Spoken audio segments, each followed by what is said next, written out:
Top of the morning, top of the morning, top of the morning, excuse me. Top of the morning.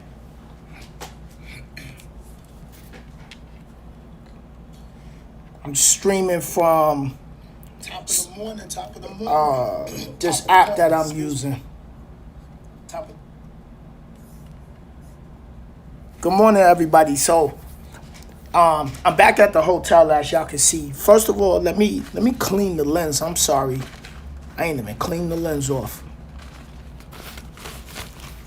Hold up.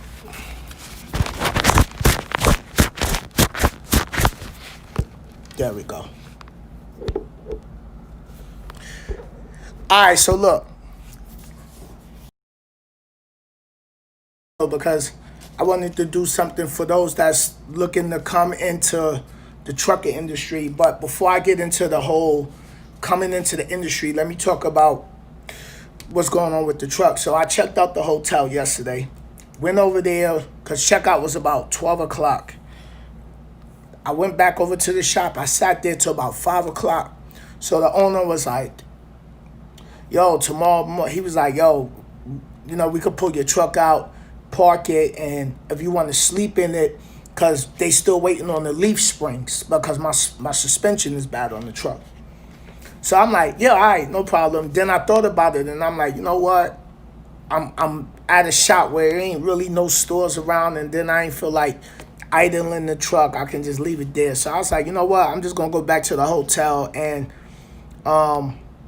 check in and stay a night. So I checked back in yesterday, and I'm actually going to leave tomorrow. I'm not even going to go back over there today. I'm just going to leave the truck and go get it tomorrow. So I'm going to stay in the hotel for another night. So that's, 3 days in the hotel. So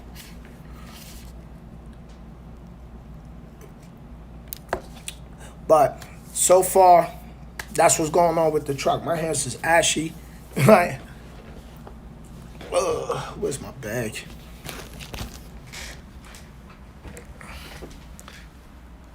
But hold on, y'all. Let me turn the light on,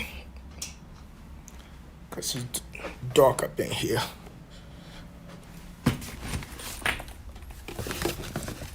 First, let me get my lotion.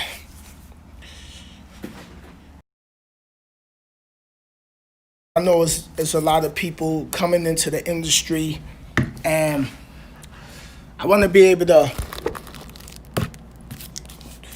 help those that's new coming in the industry. You know what I mean? Like, I've been in the industry 7 years now, and, you know, we kind of get away from helping the new drivers. And I'm like, you know what? Let me go back to the basics for those that's coming in the game. You know what I mean? Not everybody is drivers. Some people's coming straight out of school. So I was like, let me go back to touching the bases. But let me go back through everybody chapping in. Say what's up to everybody. I'm sorry, my hands is, I don't know what it is about the hotels with the water. Like, yo, it make you super ashy. For real.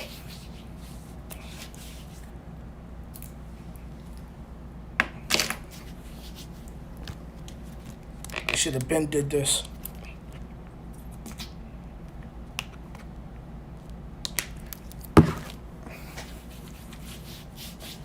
All right, so who's up in here? Who's up in here this morning? If you're new to the channel, be sure to hit that subscribe button, hit that notification bell so you'll be notified when I go live. I want to be more, I'm working on trying to be more consistent, because I know I don't be consistent like I used to be. So, but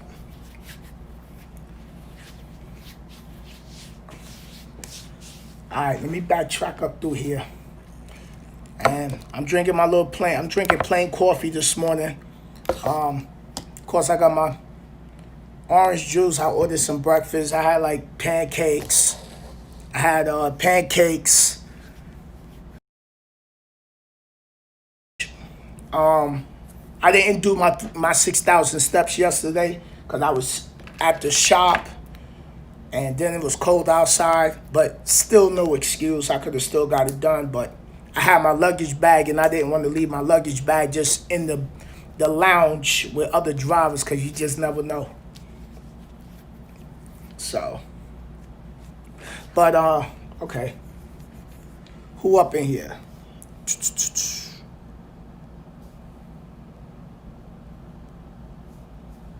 Good morning, everybody. Thank you for all you do, Sin. Help this old man big time. Watch you since the night days. Dan, you welcome, brother. Good morning. How's everything with you? Good morning, everybody. Good morning. Another blessed day, another blessed morning to be able to wake up and come tap in and touch base with y'all. Thank y'all for your time. Tracy Taylor, good morning.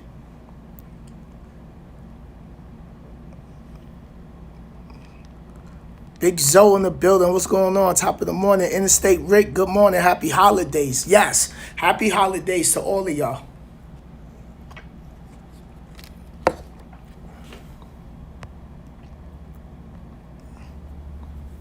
Oh, you out in Cali. Okay, you getting some of that good weather. I'm out here in Chicago. I know back home it's like, it snowed crazy back in New York City.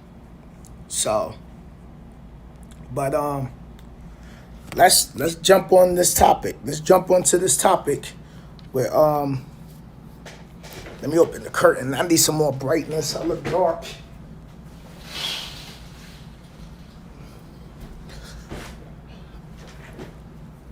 So, for those that's coming into the trucking industry,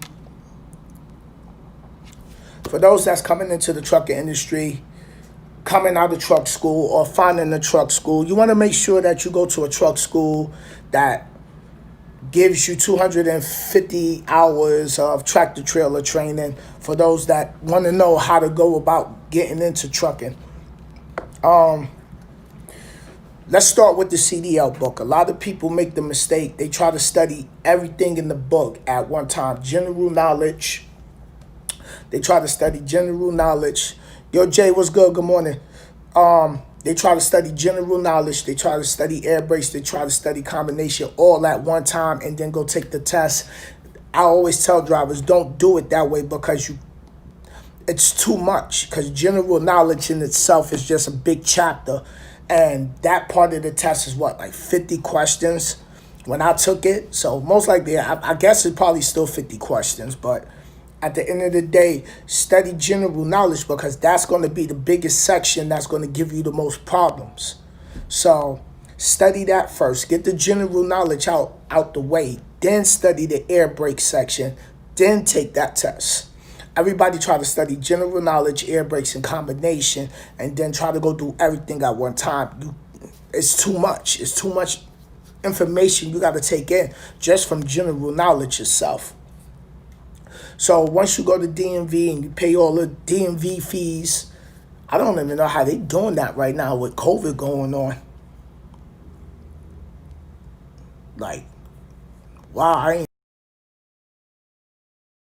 like if you're looking to go get your CDL and the DMV, well, no, they schedule in appointments because my brother-in-law just had to go to DMV, so you probably have to schedule yourself an appointment to get in there to take the test. So, but after you get that and you figure out the school, Roadmasters or one of these other schools, make sure that they are a certified school.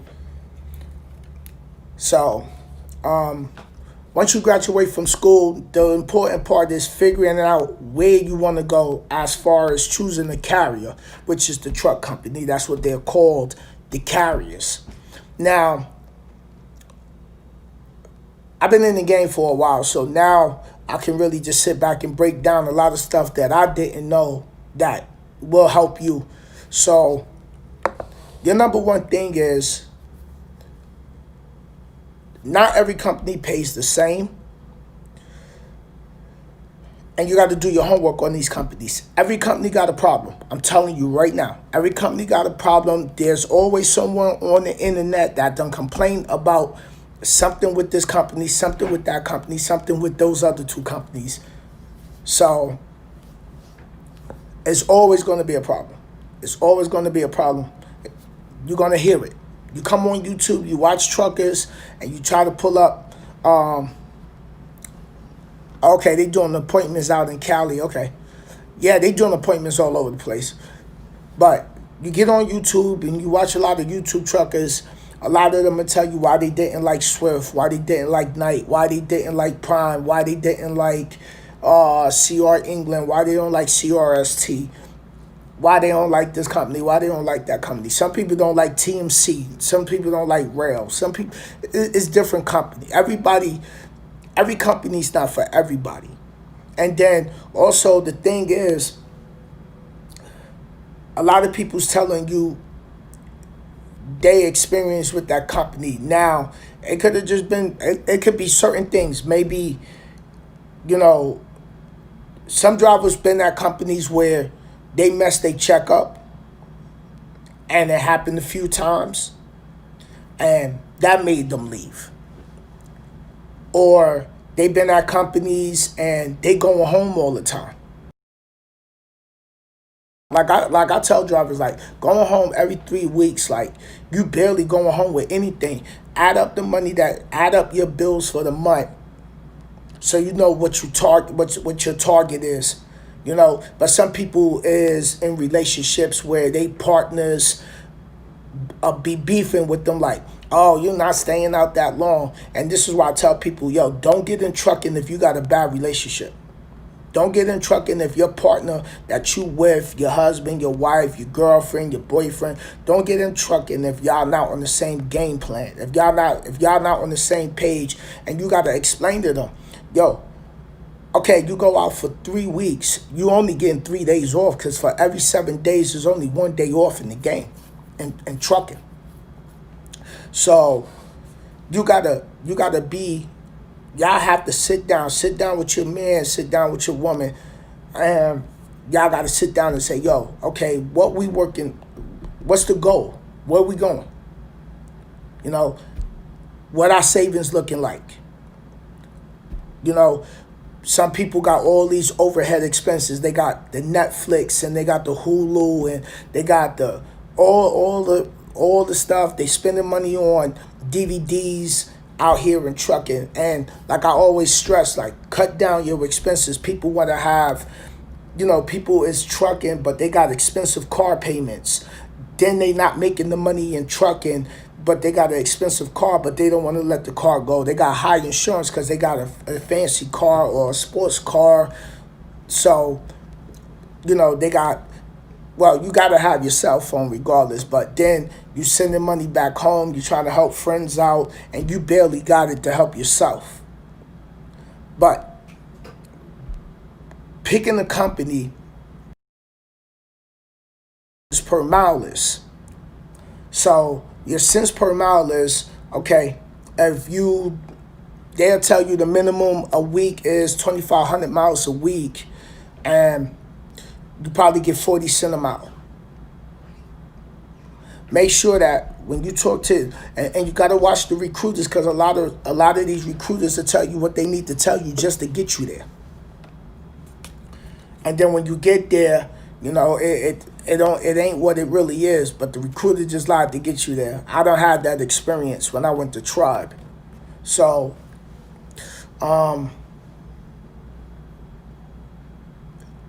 picking a company basically depends if you want to do dry van, you want to do refrigerated freight, or you want to do flatbed.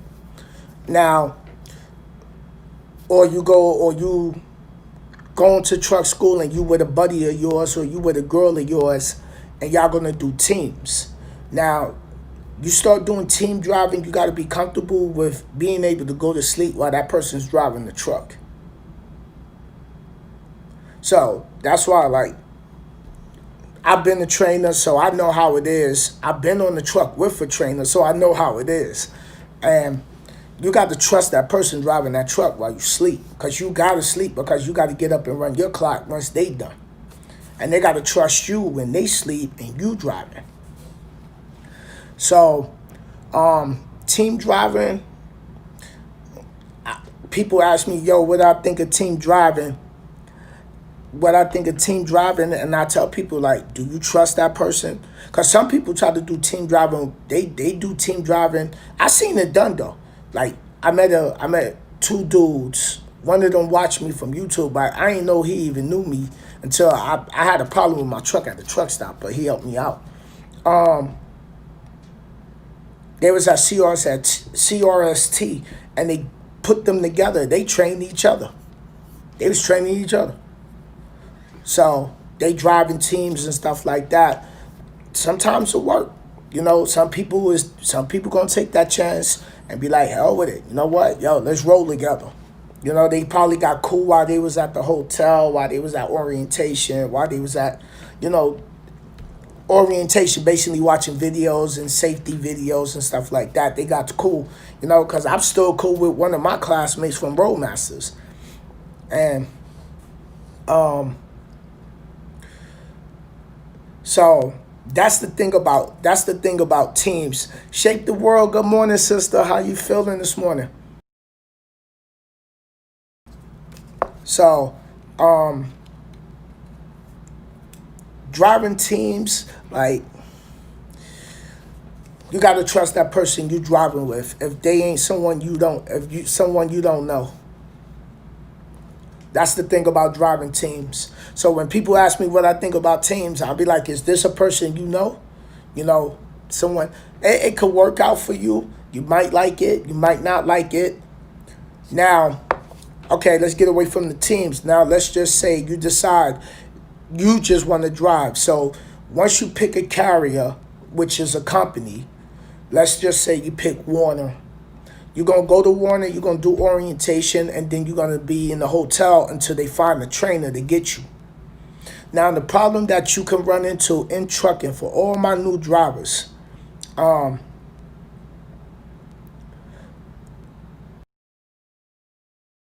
talk to you crazy. Some of these trainers talk to you like you they kids, you know, and y'all, if y'all go do the research, you know, we had situations in the industry. We had situations in the industry where a trainer yelled at a trainee, and the trainee ended up stabbing the trainer at a rest area. So, you know, my first trainer, he used to tell me, shut up. I was getting ready to punch him in his mouth one time. Like, I had to call Warner, like, yo, listen, I need to get off this truck. I need another trainer. So, but, would it have been worth it if I'd have punched him in his mouth? No, because not just the fact of that. My sister co-signed for me to go to truck school. And, my sister would have been, woo. Because I'd have got sent home, or they would have let me go. Then I'd have probably had to find another company. Who knows where that could have went. So thank God I was able to just be like, yo, you know what? Ain't even worth it. I got too much to lose. So if you got one of these disrespectful trainers, and I'm going to tell you, you can tell the company, yo, the driver, you know, your trainer talking to you crazy, disrespectful. They're not going to stop him from being the trainer. I'm going to tell you right now. Because you ain't the first student that is complaining, made a complaint about that particular trainer. What they're going to do is they're going to take you off the truck. They'll put you back in the hotel and find you another trainer. So in the meanwhile, while you're sitting in the hotel, you're not getting paid because you're waiting on the trainer. See, they paying for the hotel. So you get breakfast, lunch. No, you get breakfast because the hotel's serving breakfast, and you're gonna probably stay at maybe a Quality Inn, Motel 6. You know, you're not gonna stay at, you know, some places is nice, but at the end of the day, you're gonna be at a hotel waiting till they find you a trainer. Now you can be in the hotel for the whole week. So when you come out here and truck it, make sure you got money put up while you sitting and waiting for a trainer. Make sure that your bills is in order, you know, before you quit your job, your regular 9 to 5 to enter the trucking industry, because there's sitting times. Because, all right, if you go to truck school, you got 4 weeks of that. Then if you don't pass the road test, you probably got 5 weeks of truck school. So in the meanwhile, while you sit in that truck school, Okay, the hotel got breakfast in the morning before the shuttle come and get you to take you to the school. Then lunchtime come, um, carriers come through there. The carriers come through there, and they bring pizzas and stuff like that. They talk to you and stuff like that. So dinner is on you. Gotta have money for your laundry, money for dinner, because the hotel don't provide no dinners for you. That's something that you gotta have money for out your pocket. So, ordering Chinese food, ordering pizza, ordering Domino's, that stuff adds up. So, now, let's say you get on the new truck with the trainer and y'all cool, y'all click, y'all flowing. You know, I always tell everybody, get your notebook and take all the notes, because when you get off that truck after you leave that trainer, you got to go back to what you remember. You got to go back in your notes. And, you can stay with a trainer for 6 months if you want to, but at the end of the day, KB Smooth, what's going on, brother? Top of the morning. Top of the morning. That's another cool dude right there. KB the Smooth One. Check his channel out. Check him out. He's another positive brother. Definitely love his message. He's been out here. So for those that's just tapping in, today's live, I'm talking about industry, because we've been out here driving so long. I kind of got away from the basics, and I'm like, let me go back and start educating a lot of drivers that's still coming in the industry. You know what I mean? Like, regardless my channel got big, that still is not an excuse why I shouldn't go back and touch base for the ones coming in, because that's what I said I was going to always do. So, Hurricane Mill said you better go to Walmart and get you a rice cooker and noodles and cook noodles. Yeah, and then another thing is, while you at the hotel, I done heard this where, you at the hotel, you get cool with the people when your class at truck school, they going out, they going to the bar. Well, this is before pre-COVID-19, but people used to go to truck school, go out, they going to the bar, they getting drunk, and then they come back to the hotel. Don't you know that hotel be telling the truck school what y'all up to? So if you come through there looking saucy and with that truck school, because that money transfer, you know what I mean? That hotel got that contract with the school, and that school got contracts with certain carriers also. So, Mr. Mentor, appreciate it. So when you at truck school, there's some guys that be there, they be trying to holler at the females. Sorry about that, I had a call come in.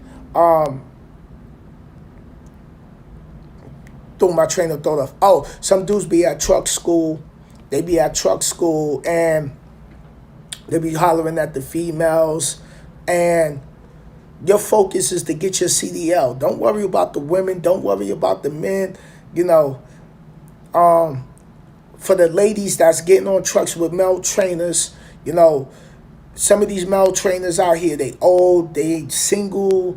Your personal life, you keep to yourself. Now, you'll know what trainer is cool, but you know that vibe. Y'all click a certain way, so y'all just cool, y'all chopping it up, y'all kicking it. Like, both my students, we kicked it. We had our ins and outs, but both my students are still driving to this day. So,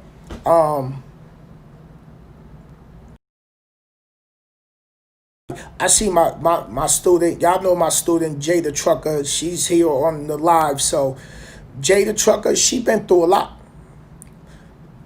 My first student, the mayor, he's still driving over at, I believe he's still driving at night, because he get to go home, because his son plays football. So Jay the Trucker, I seen her go through a lot. I seen my student go through a lot. Hey V, what's going on? Good morning. So, my second student, she's been through a lot in the trucking industry. She's been with companies that she had to travel, and it ain't been easy. And last time I spoke to her, I told her, I said, yo, when you gonna get it together? Like, come on, you've been in the game for a minute. It's time to get it together. You gotta start worrying about your future, and she's still young. So I want the best for her, but it was things in her life that she had to go through and learn while she was in trucking. So she's trying to learn, she's learning trucking industry. Then the friends that she was helping out, after she helped them out and she ain't have nothing, they disappeared on her. But that's just a lesson that she had to learn. And I just gave her a lot of life jewels. And some things I couldn't teach her. I had to let her go out there and experience real life and get kicked in the behind, because some of us don't learn by someone telling us, like, and then we got to let life kick them. You know what I mean? Because there's times where people told me don't do certain things, but the only way I learned was once life kicked me in the rear, like, they told me. So, but so when you get on that truck with the trainer, learn everything. Learn how to slide your tandems. Learn how to scale your loads out. Learn how to fuel. Even though you don't want to be an owner operator, you don't want a truck, you just want to be a company driver, it's nothing wrong with that. Not everybody is meant to have their own truck. Not everybody is meant to want to have not everybody want their own authority. It's a lot of responsibility. So if you're a company driver, don't feel like because I own my truck, I'm any better than you. No, me and you the same. I just have a lot more responsibility with me owning my own truck, because I got to fit the bill. Like, my truck in the shop now, and most likely that bill is going to be $5,600, if not more. So that's on me. But when you're a company driver, that's on them. So now, when you sitting and you pick a carrier, right? So you go to Warner, you go to orientation, they're going to do your drug test, you're going to take a urine test, and stuff like that. Like, Knight used to give us hair tests to see if we smoke. So, if you a smoker, this is for all my weed heads. Before you get in the trucking industry, please, I stress to you, if you deciding to change, if you're making a change to better your life, put the blunt down. I don't care if it's legal in your state, that don't carriers, because you are a insurance risk, and a lot of carriers is not going to hire you with a dirty drug test. You know what I mean? Like, yes, I know there's people out here who love to smoke, love to blow their bud, but you coming in the trucking industry, I don't care if you live in Colorado where they got weed dispensary and the weed is legal. That do not apply in this industry. The whole United States can say, oh, marijuana is legal, but in the trucking industry, that's not flying. So, please, for all of y'all that's sitting home, sitting there, tired of your pockets being popped, tired of being broke, tired of working at that warehouse job, tired of fast food, tired of wherever you work, and you be like, yo, you know what? I want to go drive. Clean your system out. Go to Walgreens, go to CVS, pick you up a home drug test kit, pee in the cup, put the stick in there, and make sure you clean. That's the first thing I'm telling you right off rip. Now, not every company do hair follicle testing. So, what's next? So you pass the, your drug test, your alcohol test is good. Because there's students that done came out here, been at truck school, and they drinking the night before, and then go the next morning and take the alcohol test and fail. It's students that done been at or at truck school, they go get high and then go take a drug test the next morning and fail. Or they come to the truck school and they already dirty and just fail. So now you going back home. You going back home. So you clean, you find a company, you find a good trainer. You know, like I said, you get your notebook, start writing your notes.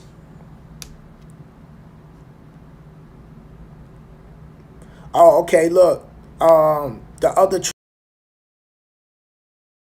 patient that failed a drug test from taking one of his dad's painkillers. See what I'm saying? Oh yeah, and now we got that clearinghouse. Yeah, KB. We got that clearinghouse now. So now your drug results is, I think the clearinghouse is for like all carriers can pull it up. Any job can pull it up, I believe. But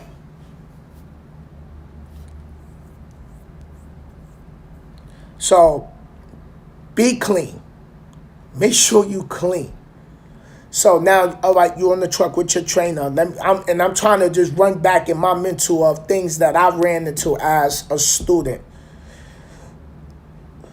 Learning how to slide your tandems. Learning how to scale your loads. Don't let your trainer sit and do all your work. Don't let your trainer do your e-logs. Learn how to do your e-logs. Learn how to scale the loads. When he go inside to get the scale, go in there with him. You know, the most frustrating thing is learning how to back up at a truck stop. Everybody's looking at you.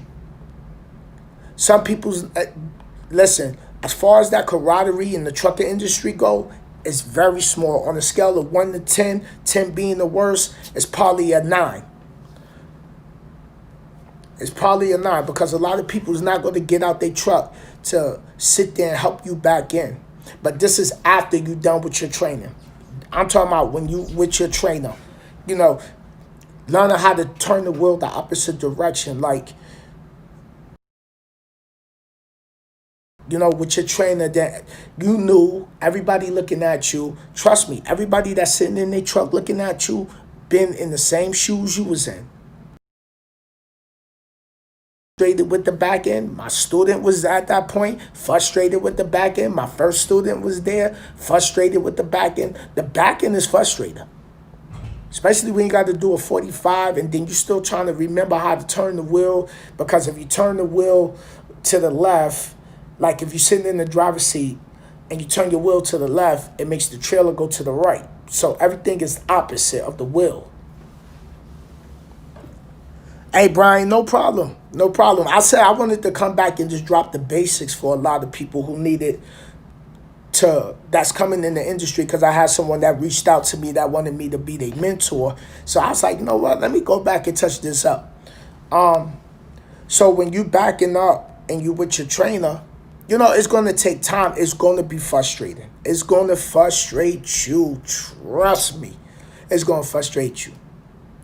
And your trainer is there to encourage you and let you know it takes time.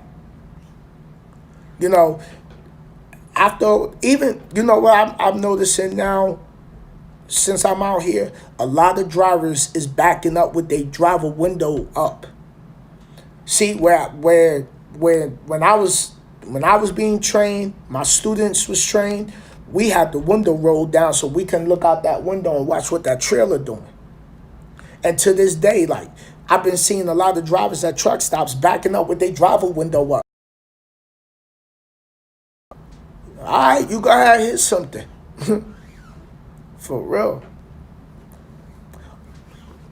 Oh, Dan said, don't forget the mouthwash has alcohol. Yes. So if you swallowing your mouthwash, which I don't know who does that, but if you swallow your mouthwash, remember that has alcohol in it.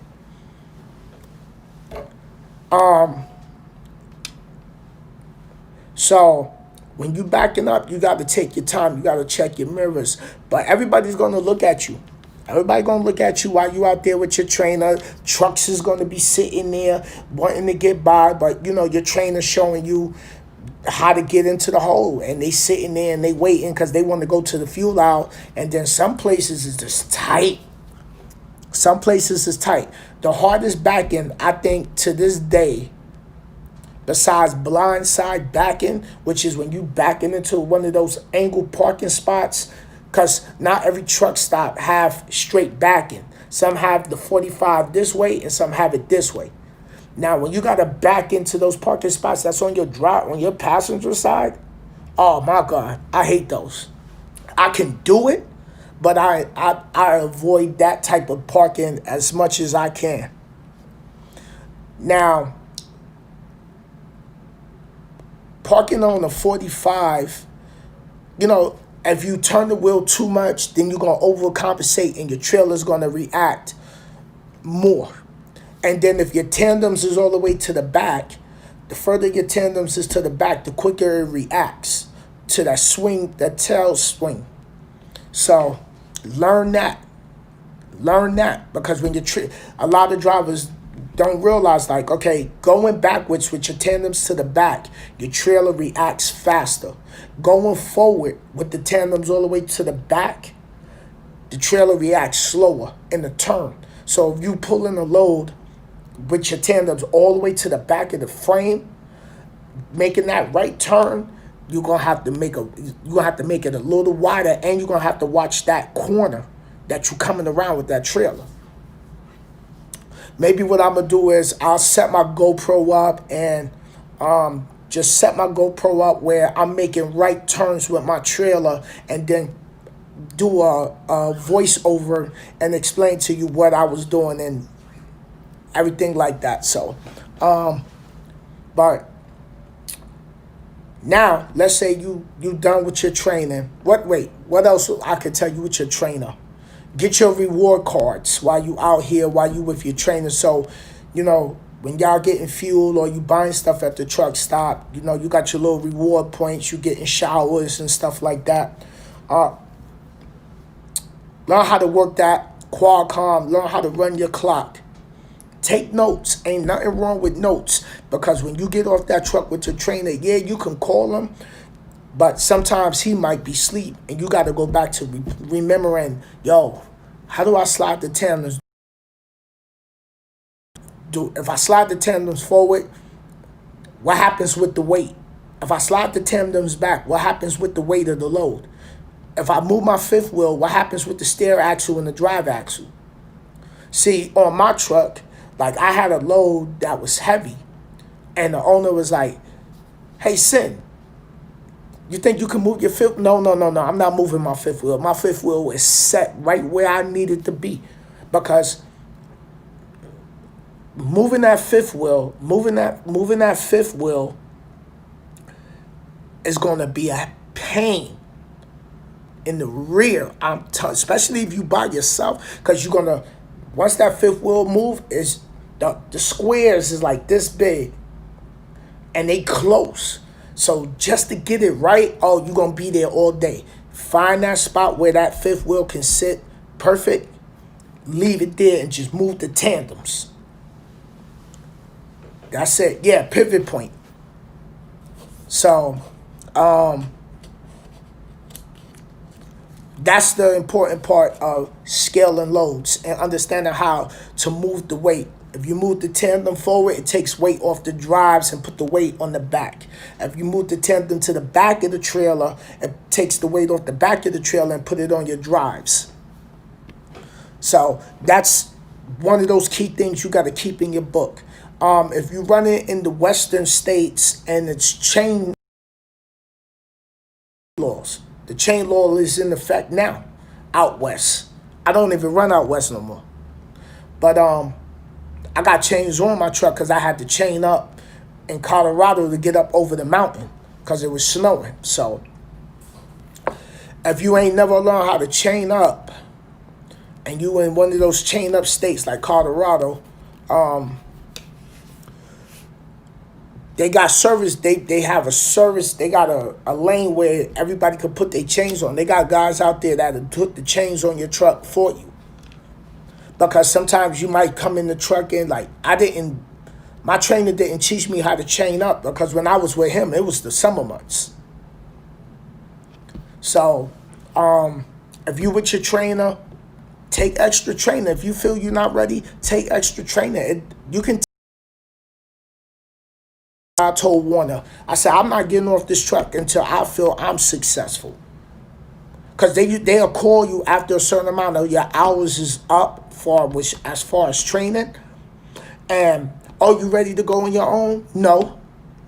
I still need more training, and I'm not going to get off this truck till I feel I'm comfortable and I'm ready to go. They're going to be like, okay. I said, I want to be successful. This is what I told Warner. I said, I'm not getting off this truck because I want to be successful. So I'm not rushing to get off this truck. My trainer's teaching me, and I want to make sure I'm good because I didn't come here to fail. Yo, what could they say? What could they say? But all they could do is, okay, you know what? All right, Anthony, just let us know, when you're ready. So, thanks, V. Yeah, I'm Jules. I'm like, I'm going back to the basics. So, get the extra training. It's nothing wrong with extra training. Trucking can also change your life for the better. But you gotta come. A lot of us came out here and a lot of people came out here and they oh, I'm gonna go drive a big rig and I'm gonna make all this money. And no, you're not gonna make a lot of money your first year. Your first year is gonna tear you apart. Some people come out here, they get on the truck with the trainer and with the trainer for 2 weeks and they be like, yo, I can't do this, I'm going home. They just can't do it. They can't do it. They can't even stay away from home because some drivers come out here and they worrying about what their girlfriend is doing back home. Some is worrying about that. That's why I tell drivers yo, if you're looking to come out here to drive OTR over the road as a truck driver, this is not a job. This is a lifestyle. I have 2 different lifestyles. You have your lifestyle when you go home, and then when you do go home, coming off the road, it takes 3 days just to transition from being a truck driver to being back to your normal state of mind. And all of my drivers that's on here know what I'm talking about. As soon as you get home and you start to get comfortable, it's time to come right back out. Now it takes 3 days to transition from being home back to being a truck driver. And I'm 7 years in the game, and I still have that situation just in my head. I'm always in my head because I'm always thinking okay, I want to get this done. So I'll be fighting with myself just to take time to relax. But what else? You on your own? Get your flashlight. Get you a reflective vest. Do your pre-trips. Check your tires. Another important key thing I want all where you at. Every time you get out your truck, if you at a truck stop, you getting fuel, you get fuel. Well, you pull up to a truck stop to get fuel. You lock the door. You go back inside. Well, you go inside, do all your transaction, you go back to the pump. Check that fifth wheel. Because drivers will come by and pull your fifth wheel and you'll pull off and your trailer will drop. There's people out here that'll do that. Fortunately, I never had none of that happen to me, but it's spiteful people out here. You could have been out here, you could have been coming in the truck stop.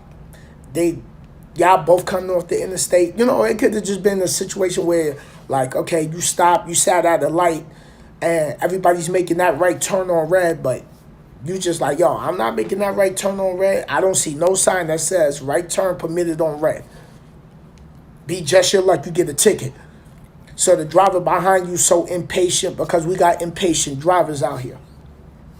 So anytime you as a driver go to a rest area, a truck stop, Walmart, before you pull off, you check that fifth wheel latch and make sure no one came and pulled your fifth wheel latch.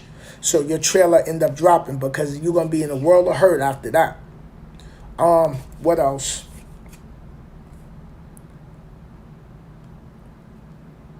What else? Put a lock on the back of your trailer. You know, a lot of little round cylinder. I still got my round cylinder lock Knight gave me. I still put right up on my trailer. Them locks is real good. Make sure, you know, you go to Walmart, because you can go to Walmart, get you'll have your bed and stuff with you. You know, your blanket, your quilt, a pillow, your phone charger, voided check, so they can do your direct deposit and stuff like that. What else? Your laptop, if you got a laptop, your tablet. Like, I came in the game, I didn't have a laptop. I was trying to save up for one, but I couldn't afford to at the time. So, hold up. Okay, it's 10 o'clock.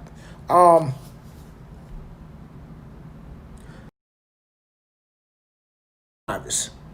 Stay away from the negative drivers.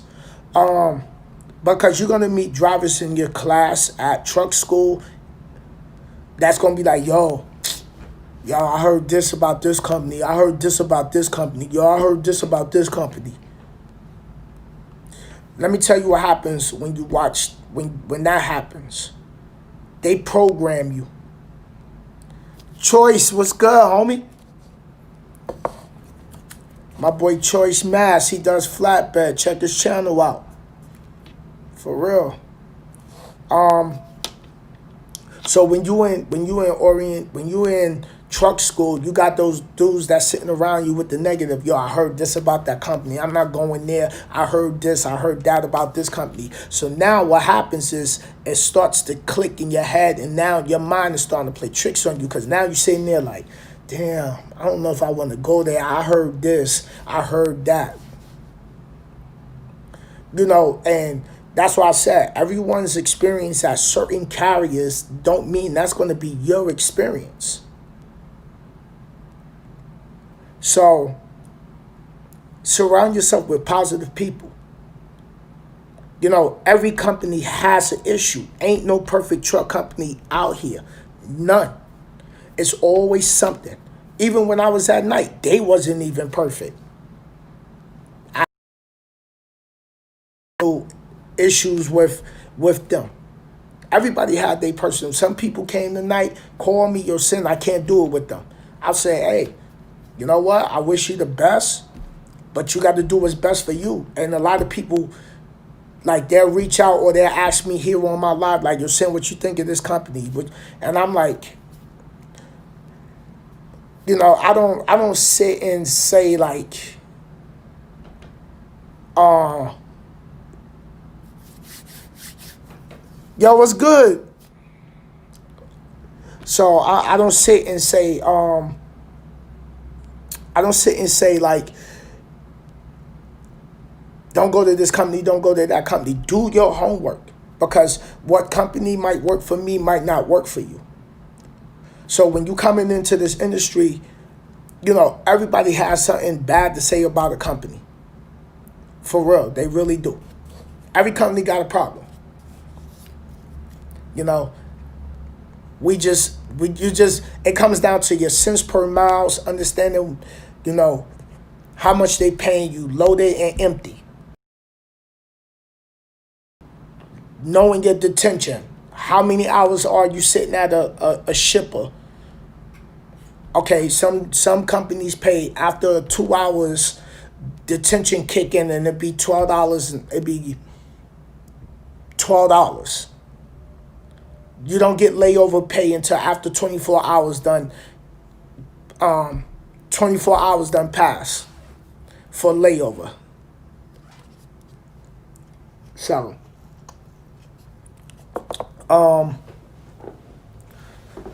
doing flatbed.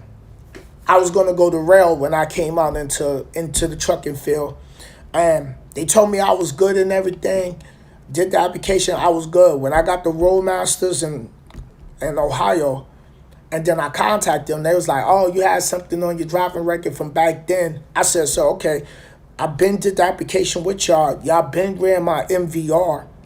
For those that need to know what that is, that's your motor vehicle record. So like any accidents, DUIs, DWIs, that's on your driving record. They're gonna see that because they're gonna pull that record from DMV. So make sure your driving record is clean.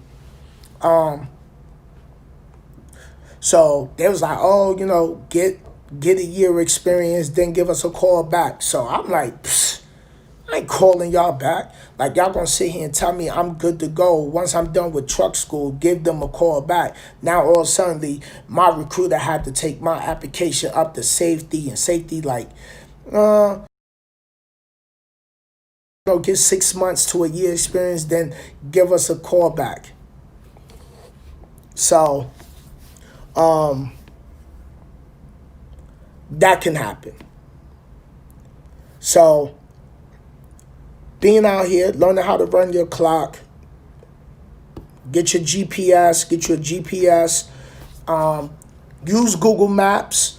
As far as like when you go into new locations, I use Google Maps. Like I have my truck stop, I have my truck GPS, and I use Google Maps together, and I got it on satellite because in Google Maps and you put it on satellite, you get to see the actual image of the building.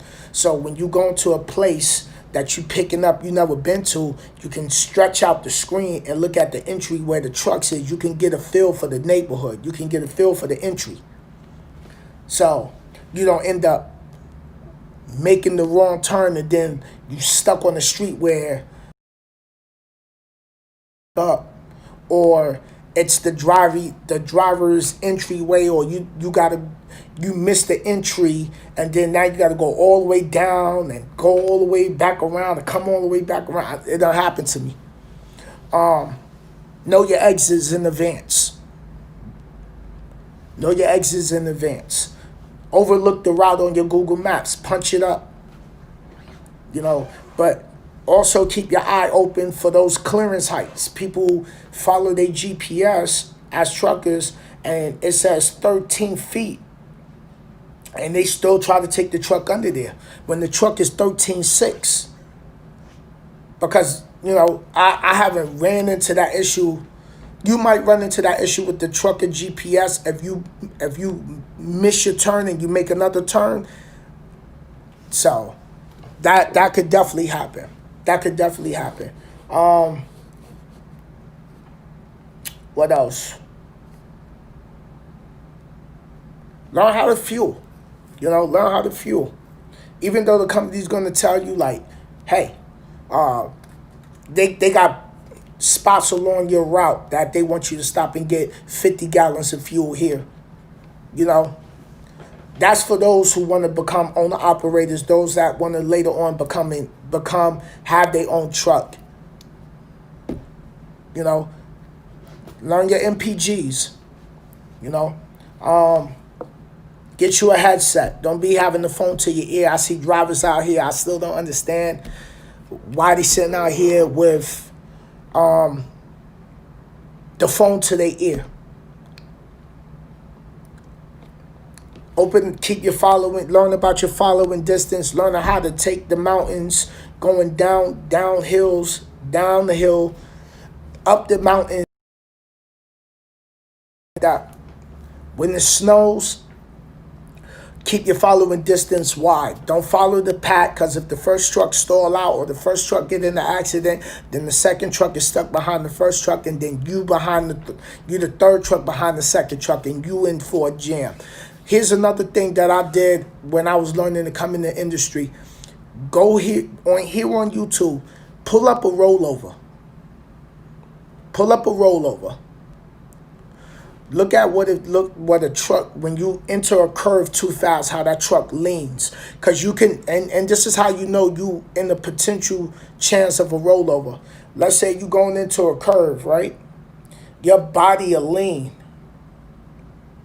Your body will lean. So the more your body leans hard, the more your truck is leaning to start to enter a rollover. So when you get in those off ramps, or them on ramps, or those curves in the highway that tell you, okay, the speed limit might be 35. But that speed limit for that off ramp or that on ramp, that 35 is for cars. For us, it's or 20 miles per hour. After a while, you will know what you'll be able to do. And there's one curve where it's like 15 miles per hour. Oh, it's 75 in Tennessee that takes you to 40 right by Knoxville. Bro, that curve, I think it puts you on the 275. I think it's 275 there. But, yo, that curve is like 15 miles per hour. And, hey, so as a new driver, sit here on YouTube, look at rollovers, look at what else I watched. Because don't just study the successful stuff. Study the stuff that failures. Look at the guy that just went to jail from Colorado. Didn't know what a runaway ramp. He didn't even know. Like his brakes burnt up. Runaway ramps. Now the runaway ramps, for those that's into the industry, is you going down a steep hill. And going down the steep hill, there's like little dips. It's a ramp that goes up against the mountain with sand in it or gravel in it.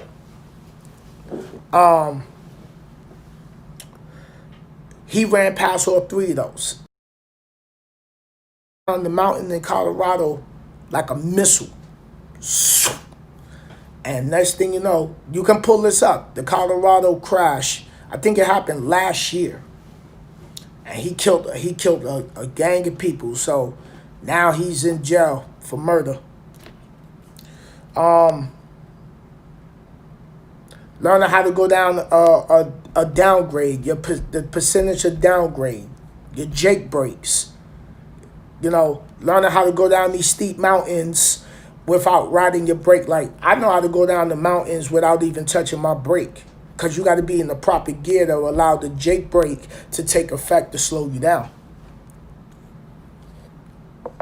Yeah, right, Leon. Or you talking about the curves. Right. 10 to 15 miles less than the posted speed limit for the curve for tractor trailers. Don't allow yourself to get comfortable, because I've always been told by veterans, the day you start getting comfortable behind that wheel is the day you can die. So always be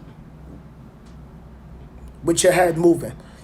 Always, I used to tell my student, I said, you know, when you're going past that off ramp and there's that overhead passage, there's an on ramp. Once you pass it, look to your right and see who's coming down, because you got three type of drivers that's coming down that on ramp. You got the ones that's going to come down and they're going to gun it and they're going to get in front of you in time so you don't have to slow down. Then you get the ones that's coming down, y'all meet at the point at the same time, or you get the one that come down, they just slightly in front of you, but they driving slow, and now you got to slow down. Kenneth, what's going on, brother? So, I'm doing good, man. I'm in the hotel. I got my truck in the shop. So, every time you pass an off ramp and there's an on ramp, always turn and look up. See who's coming down that on ramp, which is called the acceleration lane. This is why people in four-wheelers, I don't understand that. And I see it a lot more and a lot more. They coming down that on ramp. You're supposed to catch up to the speed of You're supposed to catch up to the speed of the interstate. And they driving, yo, I'm coming 65 miles per hour. You got room to get in front of me, but they slow down, they hit the brake. I got to flick my lights so they can go. I be behind my wheel like, yo, will you go? So every time I'm in that right lane and I know there's an on-ramp, I always look to the right. Now, another thing that I used to tell my students was, when you driving, look in the car that's to the left of you. Because I always told my students, yo, play that what if. Now, once you sit there and you look in that car that comes past you on your left, I'm in everybody's car that come past me. I seen a woman, she got the baby, she got her babies in the car seats in the back. And what was she doing? Oh, she was texting. So she's driving with her elbows, but she's texting with two babies in the back. We doing 65 miles per hour. She's riding right next to me. Now what happens? She's driving like this. Now what happens if she hit a chuck hole, which is a pothole that make the car go this way? So now I'm doing 65. I'm loaded. I could be 73,000 pounds, 65,000 pounds with the load. So now I'm in my head like, yo, what if this lady hits a pothole? Right? What if she just dropped her phone? Her car goes into my lane, or she get caught up under my trailer. She got two babies in her back seat. So how that's gonna mess with my mental later? So as a truck driver, for all you new drivers that's coming out here, you're not just driving your truck. You're driving your truck and everybody else's car. But we are considered professionals. So here's some great advice for all of you new drivers. As soon as you get your money, and you got enough to do it, go invest in your own dash cam. If your company that you with don't have a dash cam, invest in your own dash cam. Because at the name of the game in court is, where's your proof? Because it's going to be they word against signs. Some people do things, some people going to brake check you. And that's when they get in front of your truck and they hit the brake and they try to get you to rear ear them. I done had that situation with another trucker. Because he was mad because I was in the lead on the road that was 55 miles per hour. And he wanted to hurry up and get home. So when we finally got it out of that single lane, he pulls up on my driver's side, rolls window down, yelling, yo, move. I'm like, yo, speed limit 55. So he speeds up, get in front of me, then stops and hit his brakes. Because he's in the rush to go get home. So I'm like, yo, I just saved your life, because that speeding could have got him killed somewhere down the road, or he could have killed someone. So, Junior Powell, what's going on, brother? So as a new driver, invest in the dash cam. Even though the company has theirs, yo, always cover yourself. Because this is your CDL, this is your life, this is your career. This is how you feed yourself. This is how you feed your family. And I'm going to tell you right now, a lot of these companies will replace you tomorrow. Andre, what's going on? So as a new driver, get your experience. You might not be at the best company when you first come out. Get out here, get your experience, learn how to get the truck. The money will come. Everybody's trying to come in the game. I done heard students be like, yo, I'm going to go and do lease purchase right after truck school. Don't know, never drove, never been in the industry, don't know how freight moves, don't know when it slows down, don't know when it pick up. Hey, I don't discourage them. I'll be like, some people just want to jump and go right to the top. It might work for some, it might not work for some. Get jerked, get ripped, So, coming in this industry, it comes with a lot of responsibility and you held accountable. Then you want to make sure that you're doing your pre-trips, because DOT pull you over, citations and stuff like that. So, and sometimes you just, learn how to fill out your accident kit. I've been at truck stops where I was asleep and a driver from Big M backed into my truck, right on the sleeper side, on the driver's side. Didn't even know the whole side frame of my sleeper. Yep. So, always be aware of your surroundings trucking. driving, backing, walking, and shower shoes. Let me talk about the showers. You know, they keep these showers very, they maintain the showers at the truck stops. But don't be in there taking a shower with your feet bare on that floor. You know what I mean? Get you some shower shoes. You know, get you a shower bag. You know, they got towels and stuff in there. So, wow, my boy Troy said, yeah, someone hit his sleeper while he was in the bed. Yeah, with the corner of my trailer. Get your shower bag. Like, where's my bag? Let me grab it. Let me show you, because I have mine with me. Oh, it's in the...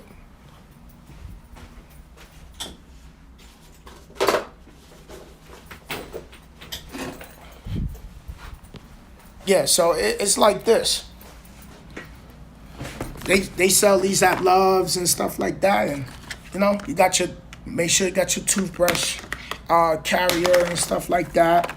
You know, I got my deodorant in here, my soap bar carrier and stuff like that. So little brush, you know, and you know, got my little Nordica, but never let me get my cord, but get your stuff together, man. And a lot of the truck stops give you a washcloth and a towel and that.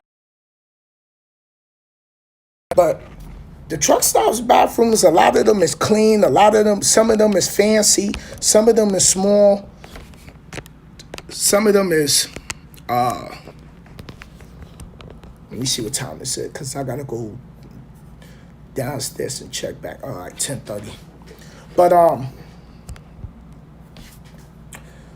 what else? Just your first year in trucking is gonna be trials and tribulations, and there's gonna be a lot of frustration. A lot of drivers is gonna go drive by you, look at you like you crazy. They gonna drive by you and be like, you know, you backing up after you get off the truck with the trainer, you still shaky with your backing.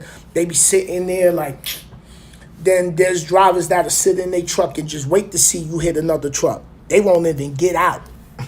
They won't even get out. They'll sit there and just wait to watch you hit another truck. They be like, oh. And then some of them will sit in the truck. Some of them will sit in the truck with their phones recording. Because we, as veteran drivers, we know when there's a new driver backing off the rip. You know what I used to do to the veteran drivers when I finally got on my own? This don't happen too much no more. I don't see this too much. When you put your truck into the 45 to back up, a lot of drivers don't get out. They just start backing up. Now, when you first starting to learn how to back up, you're going to get out and walk to the back of your trailer so you can see what's on your right side, because that's your blind side. You can't see. So you want to make sure that you clear on. So I used to get out. I was like, oh, y'all want to watch me? I'm going to give y'all a show. Yup. Got my hazards on.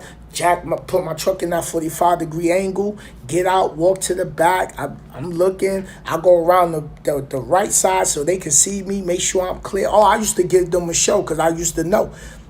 They used to sit there, because drivers would sit there and watch you struggle. Back up, pull out, back up, pull out, back up, pull out. And yo, drivers would be, they'll sit right in their truck and watch you struggle. Till someone decide they gonna get out their truck and come help you. So, but when I still get out and I go help a driver, I take my flashlight and I'll be like this, and I let them know like, all right, you good, stop it. You know what I mean? Because sometimes the hardest backing is when you've been driving all day and you sleepy, and then some truck stops is dark. And your hazards is blinking, but it still ain't enough light. So, but What else? Some companies got power inverters in the truck. Some companies don't. You can ask you can ask the recruiter if they do. Some recruiters is just gonna bull. They gonna just give you the BS just to get you in the door. What else? APUs. Some companies might have APUs. Some don't. So not every company got everything. As far as driving a particular truck, some companies got multiple kind of trucks. Like Warner has like Peterbilts and KWs and Internationals. Now, when you sit there with your driver manager, they're gonna find you a truck and assign you a truck. So, that's just what you gotta deal with when it comes to that. So, but what else?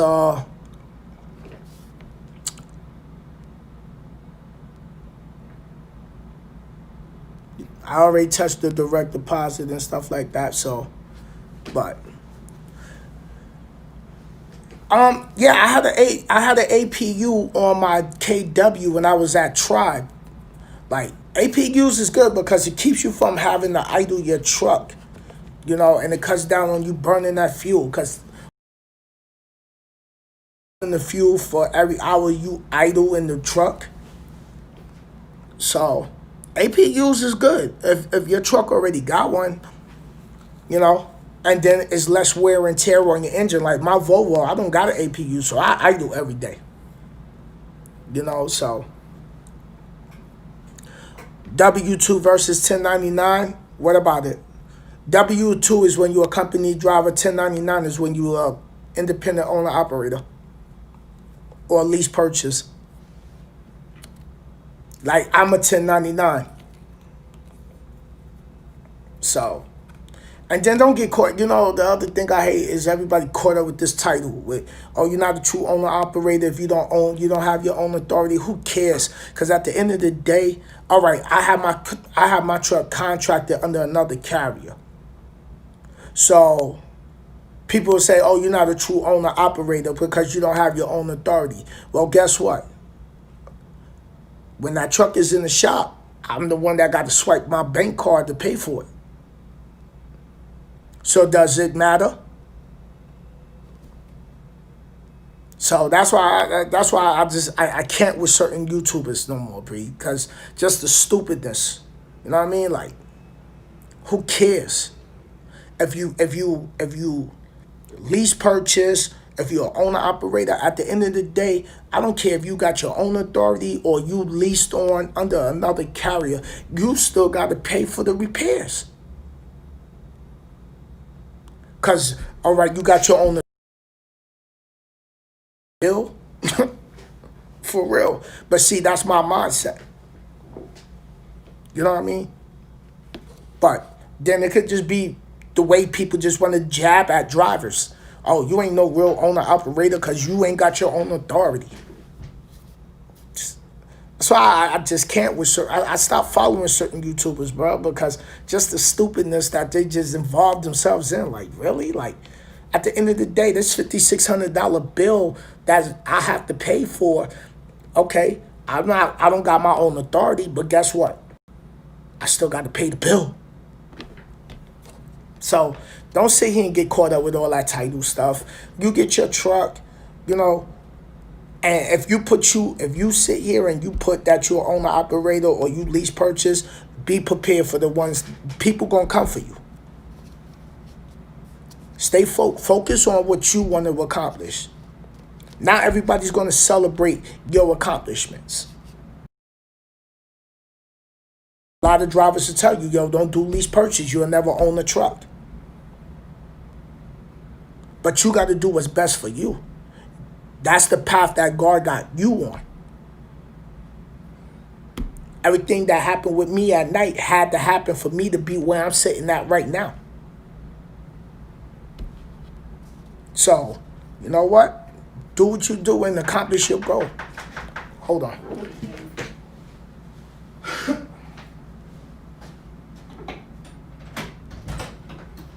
So come Hi. back later. Yeah, I'm good.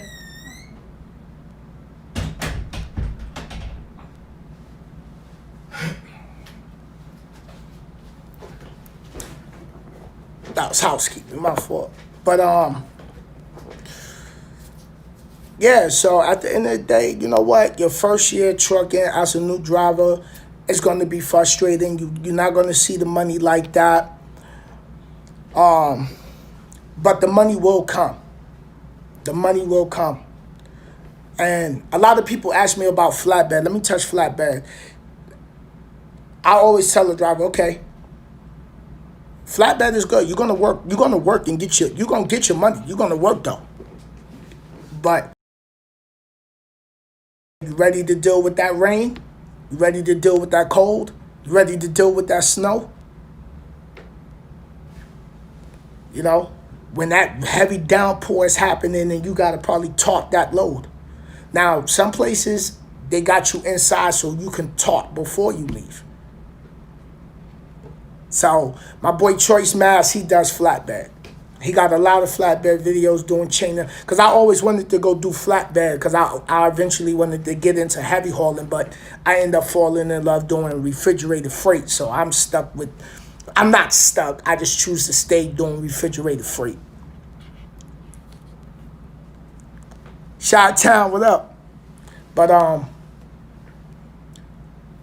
yeah, so flatbed is a whole nother beast. It's good money in flatbed once you find a good company. But like I said, my boy Choice Mass, on his YouTube channel, he show you how to chain and tarp, and he talk about a lot of stuff with flatbed. So check him out. He a good brother. I do refrigerated freight. So if you're looking to do, well, with my trailer, I can turn the reefer unit off and get a dry load. And another thing, like some people go to companies where they want to get on these dedicated accounts. Warner offered me a dedicated account, but I didn't want that because I'm like, yo, I'm not unloading no truck. I don't want nothing falling on me. I don't want something hitting my knee and knock me out the game. You know, you strain your back or something. But yo, some people want that. Like Dollar General, like you gotta unload that. You gotta unload that. So yeah, a lot of small companies treat you better than these big carriers. Because these big carriers, remember, at the end of the day, you a dime a dozen. You a dime a dozen. You can be here today and gone tomorrow, and they'll have someone ready for that seat. Because these church schools is kicking students out like it's called a breeding farm. You know, some of these truck schools is in like Roadmasters, they send a lot of their people to Warner because Warner took over Roadmasters. So they automatically having you do the application for Warner because they sending you there because. But small companies, they treat you better.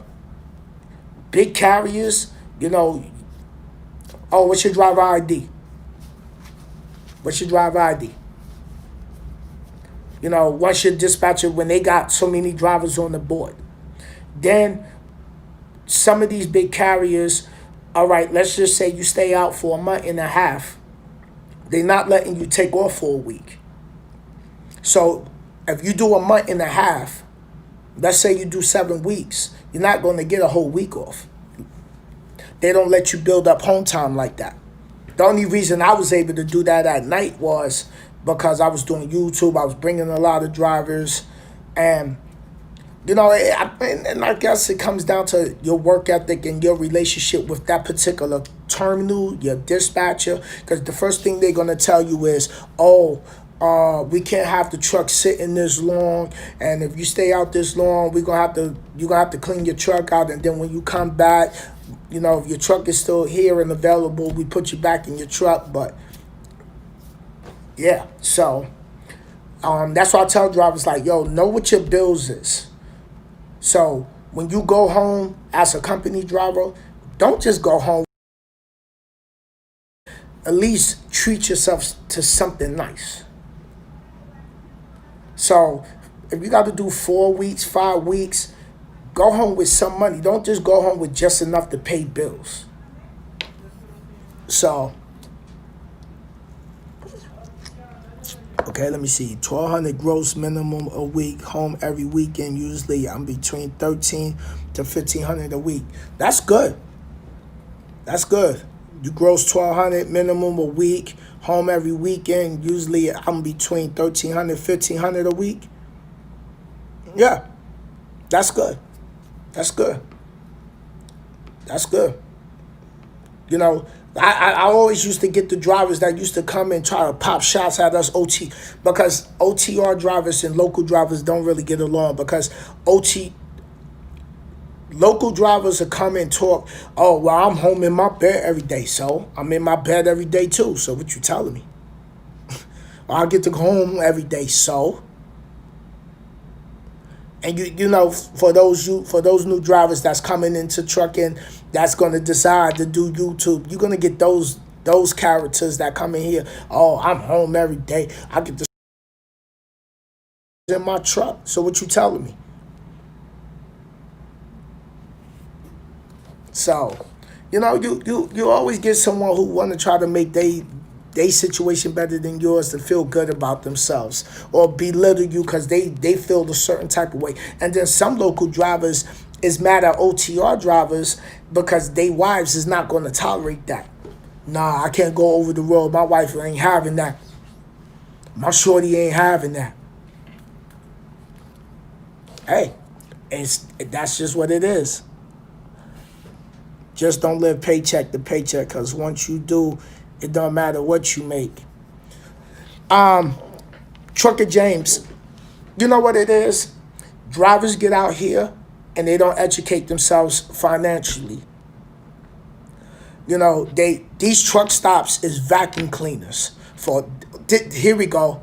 Here's what I want to talk about. My brother-in-law used to always tell me this. Them truck stops is vacuum cleaners. When you go in them truck stops, they will vacuum clean your pocket. Why? Because they got the big crate of DVD movies. So if you got a TV in your truck, or you got a laptop, them truck stops got the 3-for-1. Like, they got the DVD with 4 movies. Bro, in my storage unit, when I was buying movies, like, yo, I got so many DVD movies. I just put all the DVDs like on a spindle with a cover and threw the cases out, because I just have so many DVDs. Now I don't even buy movies no more. You said I gave them too much wisdom? Well, this is for all the new drivers, and this is what they need, brother. Because drivers is coming out here and they lost. You know what I mean? And someone got to give them the jewels, because it's about helping each other, and that's the problem. You know what I mean? But,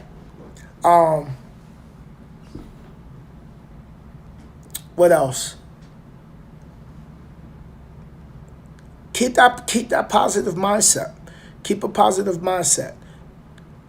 Hey, everybody done had their fair share of bumping into something with the truck, scraping the truck. I blew a tire. I was in an argument on the phone one day and not paying attention, and I went over the chipper, and the trailer came down and preventable. So, you know, and that's why I say, like, if you driving and you having an argument with your significant other, your girlfriend, your wife, your boyfriend, your husband back home, don't have it while you driving, because that's a form of distraction. That's a form of distraction, and that'll get you killed out here or have you in an accident. So, but truck stops is sucking drivers' bank accounts early. They got the slot machines. Some truck stops you can go and gamble. They got the slot machine. You know, I met a driver who told me, oh, I left my wallet. I leave my wallet with the cashier because I ain't want to Because if I go and I use the slot machine, I know I'm going to go in my bank account and get more money out. So these truck stops is vacuum cleaners. So all you new drivers coming out here, be mindful of what you spend at these truck stops. Just eating outside food is expensive. McDonald's, Burger King, Starbucks, all of that adds up. And not every company that you go to have a refrigerator in their truck, nor they don't have a power inverter. You know, a lot of companies are starting to get a lot of power inverters. So, hold on. Let me go through these comments. You ain't never lied. When I ran 48, I was spending hundreds a week just on food and snacks. Mo the trucker, what's up, brother? Yeah. Now that I'm eating salad, I'm working out, I'm drinking a lot more water, I'm staying away from Burger King. Like, I'm mindful of what I'm eating now. Like, I'm drinking black tea. I'm drinking black tea with no sugar. You know, and that's because I did some research. The health benefits. You know, get you some tea from you can get you a Row Pro oven. It look like a little lunchbox, like a little toolbox, and you can heat you up. Well, if you ain't got a fridge, or if you do got a fridge, you know, you can heat you up some water. You can heat up, get you some Franks. You know, buy solid, because this trucking game will put weight on you. After a while, you look at yourself, you be like, yo, what happened? Trucking messed me up. I'm 190 pounds right now. I'm like, yo, hold up. I'm on my 6,000 steps. So, for real. But coming in this industry, we all come from different struggles. We all come from different backgrounds. We all have different struggles. We all dealt with low-paying jobs, and we just got to stay focused. You got to stay focused when you're a new driver. You know, people's rude. These shippers, when you drop that trailer in that door and you pull forward, go get in your sleeper. Don't sit up, because they're going to take all day. So that's your time to get your sleep. And then if your clock runs out, Walmart is not going to let you sleep on their property. For real. So you're going to have to PC to a rest area or a truck stop, because Walmart is not letting you sleep on their property. But they will take 8 hours to unload your trailer, and you can be on time. Then turn around and charge your company $50 for a lumper fee. But they take that $50. I believe they take that $50 and they donate it to a charity. So that's a tax write-off for Walmart. They sold is their product, but they'll charge you $50 for the lumper. I done been some places. That's for a whole nother video. I'll make that another video about lumpers, how they eat. So for all you new drivers, you go to Walmart DC, yo, get your sleep. Get your sleep. Don't sit up and be waiting and think you're going to get in there. Don't think you're going to get in there and you out of there. You might be lucky. You might be lucky to get out of there within 5 hours. But Walmart, I don't care if anybody in here that work for Walmart. Well, Walmart drivers is different than regular OTR drivers, outside carriers. Walmart is the worst. Associated Foods, DC's, the worst. Kroger, the worst.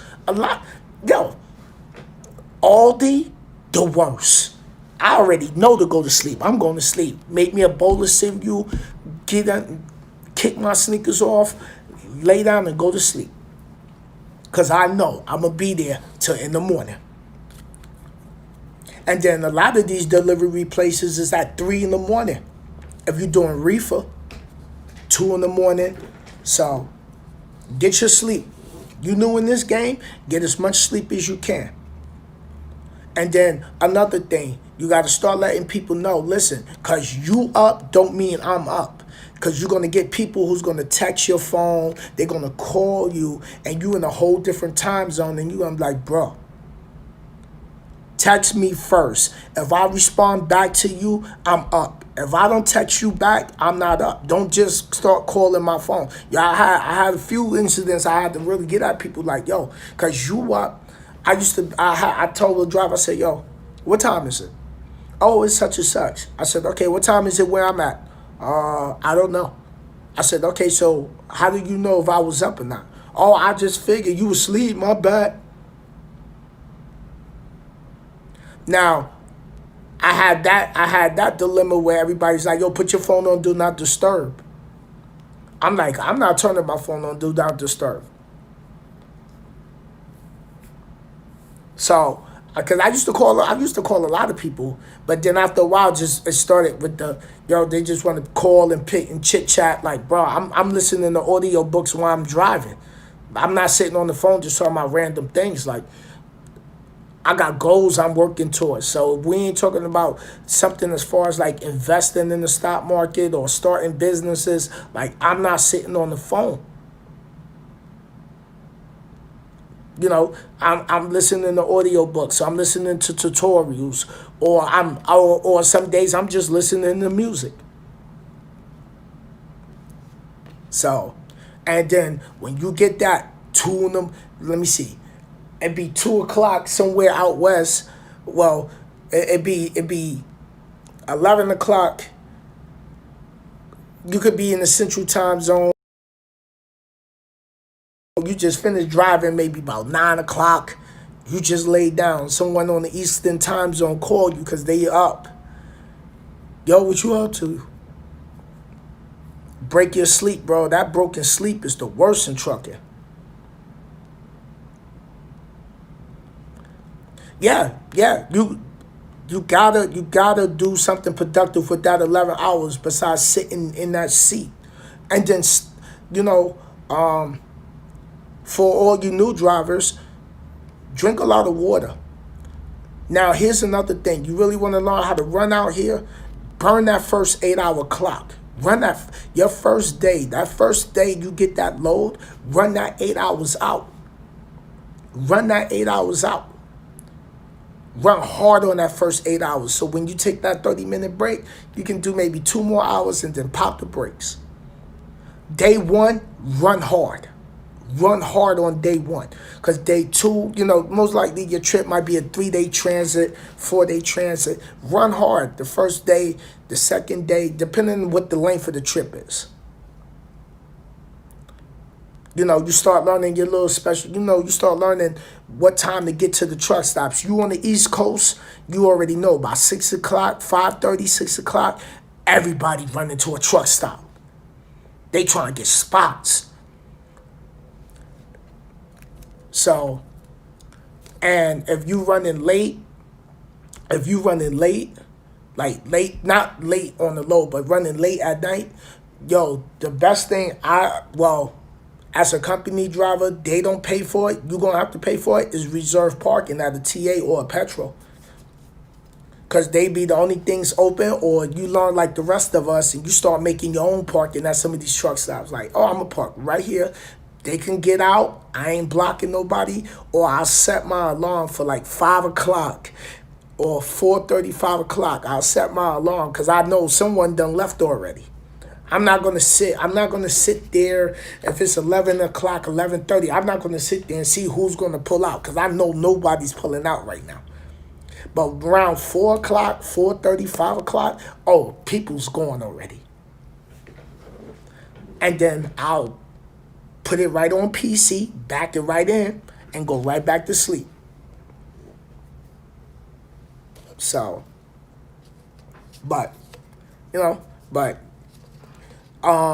be careful parking on the shoulders of the rest areas because DOT will run up on you and give you a ticket for that. Sleeping on the off ramps, on the on ramps. I did it a few times. Fortunately, I never had a problem with catching a ticket, but I don't do it. I don't do it because so I know my truck stops. I know what time they start getting crowded. I know what time I need to be in there by. So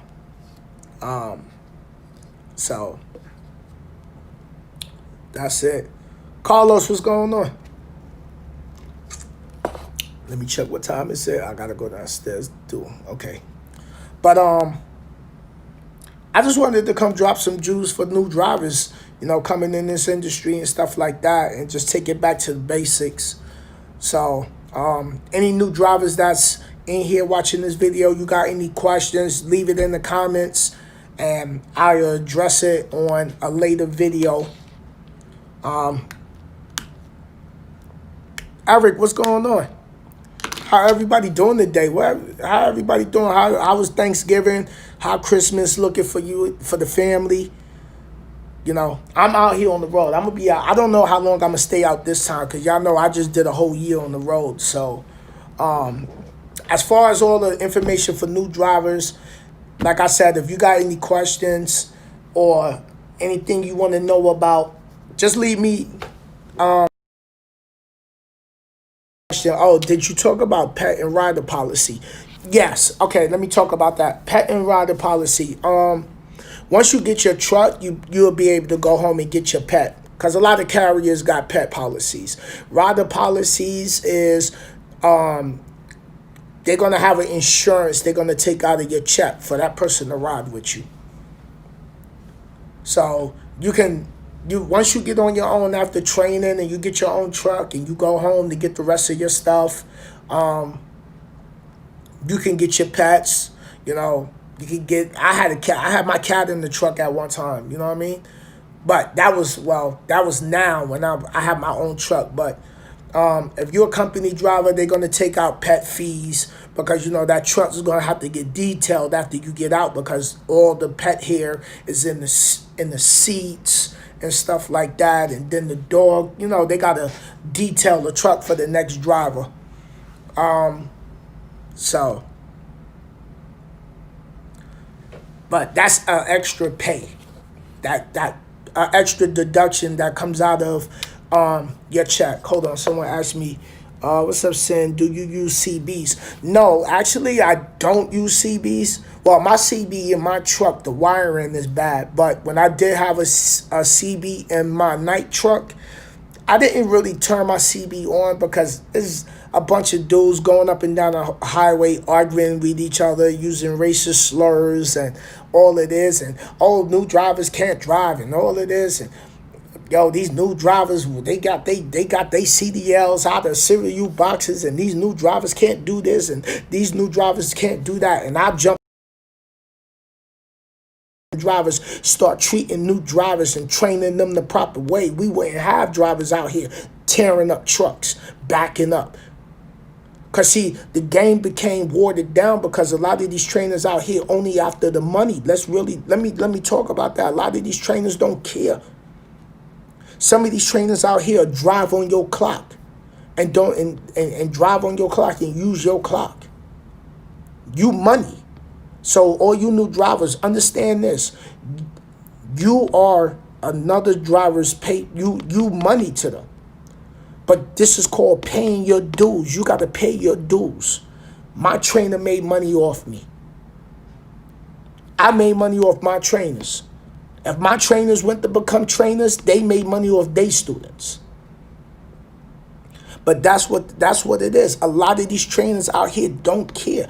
You are a dollar sign, and you can have a bad experience with a trainer. You can tell that company, this trainer disrespected me, this trainer was doing this. They're going to take you off that truck. But guess what they're not going to do? They're not going to stop making him a trainer. They're not going to strip him of that. All they're going to do is put another student on that truck. Y'all might not match. Remember, inside that truck is like a jail cell. Y'all under each other 24/7. 24/7. You don't know them. They don't know you. You don't know their personality. They don't know your personality. And that's their truck. So, that's some jewels for you. A lot of these trainers don't care. A lot of these trainers, they might treat you here and there. I used to treat my students. I took my students to dinner. I treated them because I know they wasn't making that much. My student Jay the trucker, I used to take her to eat all the time. Snacks. You know what I mean? Like, yo, keep your money, because I knew she wasn't making that much money as a trainee. But some trainers is not going to do that. The mayor, when I had the mayor, treating him to lunch and breakfast and stuff like that. Because I know how it is when you first starting out. Okay, so wait, someone said animalistic trucking. Okay, I left my student in Kentucky, passed 3 out of the 10, then stopped training. Yeah. And then some students just can't deal with the fact of being in the sleeper while the truck is moving. They like, yo, I can't do this. I just can't. So, but and then you got some trainers that really give you the game. And teach you about, the industry and stuff like that. Oh, another thing for new drivers, all your personal information you talk about on your phone while you're in that passenger seat, save that for later. Know what I mean? Because then your trainer, that you can be with one of them trainers and start asking, oh, what was that about? You know what I mean? Like, they ain't none of their business. So get your personal business or whatever relationship issues you got going on, it's subject to choice. Because like I said, it depends on your trainer. You know who you click with and you vibing with them. Y'all cool. It ain't no funniness. They not talking to you disrespectful. They respect you as a man and they respect you as a woman. So for the women coming in the trucking industry, be mindful. You go on training with a male trainer, they might look at you a certain way. You know what I mean? So be mindful.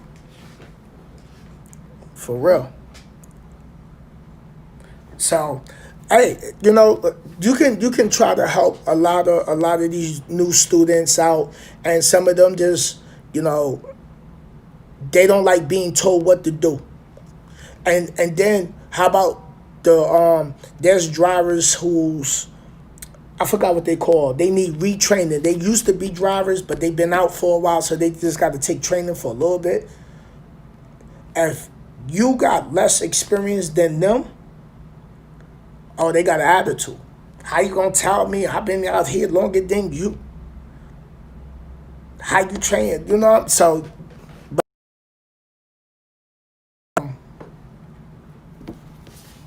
Take notes. Take all the notes that you can. Take all the notes that you can. And put money up. Here's another thing for all of you rookie drivers looking to come in the game. Put money up. Just in case you and your trainer don't get along, he leave you somewhere. Or, he drop you off at a terminal and you don't like that company. Put money up where you got money to be able to take a Greyhound, or if you got good credit, you can go get a rental. And a lot of people don't got good credit, so you ain't going to be able to get a rental. So have that emergency money put up just in case something happens. Just in case something happens. So for new drivers, get a CB. Back to the CB thing. The only time I really used my CB was to turn it on when traffic started to come to a stop, so I can find out like if there was an accident up the highway and what lane we getting in. Besides that, these drivers be out here, they reckless with the CB, and there ain't nobody talking about nothing positive. Bunch of racist stuff, or someone complaining about new drivers. So always have that. Good thing. Leaving the company. Let's say you don't like the company. Take the truck back to the terminal you got it from. I don't like Knight has a policy. Like Knight, if you running out of the Atlanta terminal, you can't leave the truck in the Memphis terminal, because that's not their truck. Their truck belong in Atlanta, so they can hit you with abandonment. You know what? No matter how bad that company did you, take their truck back, clean it out, take pictures of the inside, clean the truck out, clean it, Just how they gave it to you, give it to them right back. Because remember, at the end of the day, you a professional. Don't allow them to get you out of character. So when I left night, I cleaned the truck out, swept it out, wiped it down, air freshened, did the air freshener for breeze for the next driver. Yeah, that's not my job because I'm leaving because they didn't treat me right. But at the end of the day, I'm a professional. And because they didn't want to treat me right, don't mean I got to do them dirty. You know what? It was just my time to go. But I'm going to walk out with my head up high, and I'm going to walk out like a professional. So take their truck back to them, because I know sometimes your dispatcher can even talk to you crazy. And, you got to tell you, listen, I'll come to that terminal. Let's not get it. You get some of those dispatchers too. But you got to remember, we come a dime a dozen in this game. We come a dime a dozen in this game. And a lot of these dispatchers, for all you new drivers, a lot of these dispatchers don't even got a CDL. So they don't even understand. First of all, once you drive in 10 hours, 9 hours, and you shut down, we not going to bed right away to do our 10-hour break. We getting out the truck. We going to the bathroom. We going to go take a shower. We going to eat. And then we going to, so you only really getting maybe 8 hours of sleep before your clock is up. But if once you start learning how to run your clock and you run hard on that first day with the load, you'll be able to sleep a little longer. But then also another thing, drivers, is you're going to get dispatched. Some 10-hour break is up when you're going to start moving. You're going to get that, But if you decide to leave a company, take their truck back. Clean it out inside, wipe it down. Yes, I know you mad with them. They messed your check up. They promised to get you home. They failed to get you home. They said they was going to get, they not paying you well. They got you sitting. This is trucking. Ain't nothing in trucking perfect. 1 minute you can be in a state where it's a clear blue sky, and next thing you know, you can be in an all-out rainstorm. That quick. So take the truck back to the terminal, clean it out, wipe it down inside, take pictures. Then go outside the truck, take pictures of the truck, everything. So they ain't no funny, and then email it to your